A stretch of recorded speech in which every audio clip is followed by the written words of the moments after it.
Happy 2024.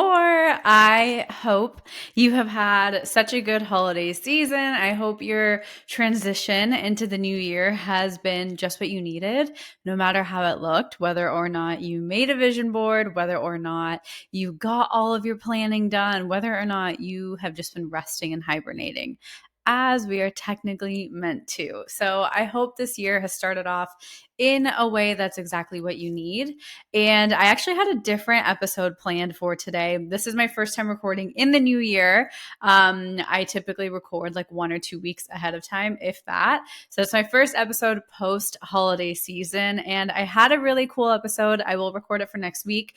But before we dive too deep into 2024 and just kind of observing the energy I've been seeing online, seeing in people's lives around me, I had kind of a heart to heart I wanted to share, because I think it is so easy to get wrapped up in all of the new year, new me intentions, and all of like the hot takes people share on social media around this time, but also just around that feeling of, oh my gosh, am I missing something? What do I need to start? How am I going to actually change my life? And I think this is a societal, humanity long kind of trend where it always seems like there's that next thing that's going to change your life. That's that secret pill or that secret sauce or something just mind blowing that we haven't heard of before.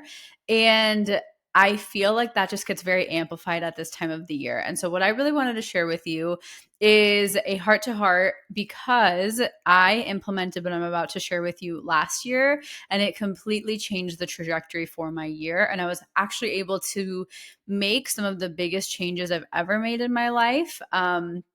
Because I was focused on actually applying what I've learned. So, the theme for this episode, the main message I want to share with you is an invitation to stop over consuming and start actually applying. And this is generic, so I'm not calling you out directly. Maybe you do really well at applying, but I want to ask you and take an honest reflection with yourself. You're not proving anything to anybody, so don't lie. This is just between you and you. But how much of the Instagram content that you're saving for later do you actually go and apply in your life? How many of the books you've read do you actually apply in your day-to-day life? How many of the podcasts you listen to do you sit and actually do the different things that they're talking about? Maybe you're really good about this and maybe you're not as good. And I want to call out and acknowledge that I am someone who is a consumption queen. I soak in books like no other. I love reading. I love like listening to new information, but there hits a point to where the information is more of a distraction from us to take action. And that is a really fine line and it varies from person to person. But I really want to call that out and ask you to reflect on that before you get too deep into 2024. Because I think we sometimes feel like we're missing something that everybody else knows. And from my own experience, I can tell you that you probably know so much, but you might be spending more time learning and consuming and kind of digesting than you are spending applying. And why do we kind of not spend that much time applying? It's because we don't want to mess up. We're scared that if we do apply, that it won't be the results that we were looking for, and then we'll feel kind of hopeless. And we're also scared of it not being as good as we had hoped. So we'd rather kind of be in that state of mystery rather than trying it out. And lastly, we want it to be perfect. We're so scared of starting messy, starting in an imperfect way, that we feel like we have to buy the exact materials and get the highest quality this and the most expensive that. And that's totally okay. And those can help you. But how much of that is just an excuse to prevent you from taking action? And how much of it is just a subconscious belief that you're scared to take action? And I sat with myself last year for probably most of the beginning of the year, avoiding taking action that I knew I wanted to take and I knew I needed to take. But I also promised myself I wouldn't consume anything else until I could actually apply what I had kind of consumed up until that point. So specifically, like I read a ton of books. I read honestly every single manifestation self-help book, money mindset, business books. Like I have so much knowledge. And I was talking to Tom about this. We were sitting at book club and they were kind of listing out all these recommended books. And I was like, oh, I've read that one. I've read that one. Tom was like, you have read all of these. I was like, I know. Like I read so many books. Does me reading books means that I'm a master at the concepts? Absolutely not. And that's what I promised myself last year is I'm not going to read more books. I'm not going to take more courses. I'm not going to listen to new podcast concepts. I might repeat what I have listened to or what I have already kind of consumed to see if I can process it in a different way. But there is so much information that's just slight variations of things that are already being said. And that's beautiful and that's necessary. And we're all kind of contributing to that. But the amount of avoidance I was doing by just consuming new information or even consuming information I've already listened to or read instead of taking action was actually mind blowing to me. And I say this with full honesty. It was so I just didn't want to take the action. And some of the limiting beliefs and kind of thoughts that I mentioned out earlier were probably some of the deeper rooted thoughts I had, where I was like, what if I take this action that I've built up my whole life and it's not what I expected? That fear of disappointment. What if I actually do become successful? That fear of, oh my gosh, what if I hit my next upper kind of limit? And then what? I don't know what I want after that. And I've been in all of these different scenarios where we self sabotage so much. We create such deep, complex excuses and limiting beliefs for ourselves that we will do anything but take action.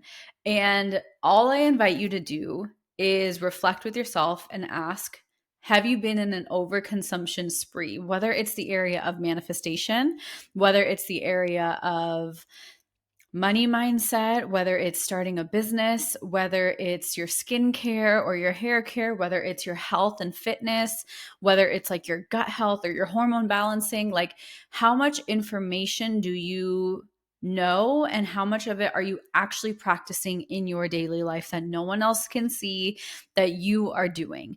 And that was such a tough reality check for me because I am a wealth of knowledge. Like I am so good at learning so quickly. And I told Tom this. I was like, I have so much knowledge, but knowledge is kind of useless when you don't apply it. Wisdom comes from application. And I think the one area in my life where I was always really good at applying my knowledge was manifestation. Hence, I'm really good with manifestation. But there's certain things that I never really applied my knowledge to. And I could see the disconnect. Like I could see the me not practicing it was it's all in my head, but how much of it is in my 3D life? How much of my am I actually changing? And that's where I want to ask you to be really honest with yourself. Is there a specific area of your life where you're kind of on an overconsumption spree with the purest intentions? And is it possible for you to pause that consumption and try and just start taking action, even if it's messy, even if it's imperfect, even if it's not exactly how you would like to take that action? Something is better than nothing. And notice the excuses that come up. I'm kind of thinking in my own way, right? There's something that I want to take action on, like my hormone balancing, but my vitamins aren't in yet. So I'll start when the vitamins come. And it's like, no, like I can start now. Like I can start even if it's not fully perfect. And it's having that honest inner dialogue that has really helped me to start taking action and giving yourself permission to not judge yourself for not taking action for this long, but allowing yourself to find action that resonates with you. It doesn't have to be exactly what a book lays out. It doesn't have to be super rigorous. It can be flexible and taking your power back in that area of your life. So before we dive way too deep into 2024 and kind of get back into that monotonous cycle, what if this is the season or this is the year where you stop trying to overconsume? We know that there's new information coming out, new studies, new techniques all the time. But also there's things that have not really changed and maybe there's slight variations to it and slight different shifts in perspective, but because universal wisdom is like, what is the word? Is everlasting, I think. Basically, universal wisdom has always been there and it's never changing. Everything that we're consuming is a deviation of universal wisdom. So you will not miss out on information that's life changing for you. And instead of feeling like you're missing something and feeling like you don't know enough, what if you just actually took action? What if you just took action, even if you didn't know if you were doing it right, even if you were scared it wasn't going to happen? What if you just started? And I will tell you personally, the response that helped for me was just doing it. One small promise to myself a day. And not only did it create absolutely like mind-blowing shifts in my life, but also it really helped me recreate my self-confidence and my relationship with myself. I felt like I could actually like trust myself again, and I didn't feel kind of like a fraud. I felt like I was someone who like does what she says, and the amount of confidence that that brings is honestly something I can't even explain, because so many of us just do something for social media, or we just do something because we're supposed to do it. But like, how often do you do something for you because no one is watching, because you're trying to slightly better yourself? And when you actually do that, it feels so good and it doesn't have to look perfect. So I really invite you to take a look at some of the excuses you might be sharing with yourself and acknowledge them. Those excuses are real. They're real feelings, they're real concerns, but talk yourself out of them or find a way to take action instead.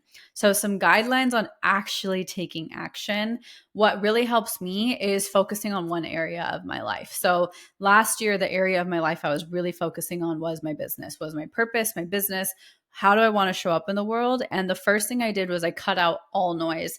I really siloed in. I stopped listening to other people. I stopped reading business books. I stopped just learning, and I just sat with myself. I was like, what is my ideal pathway in my business? What is my ideal structure? And just practicing consistently, not just a one time I sat quietly for a day. No, like consistently, actively, like cutting out other people's beliefs, other people's opinions, other people's thoughts gave me a lot of insight.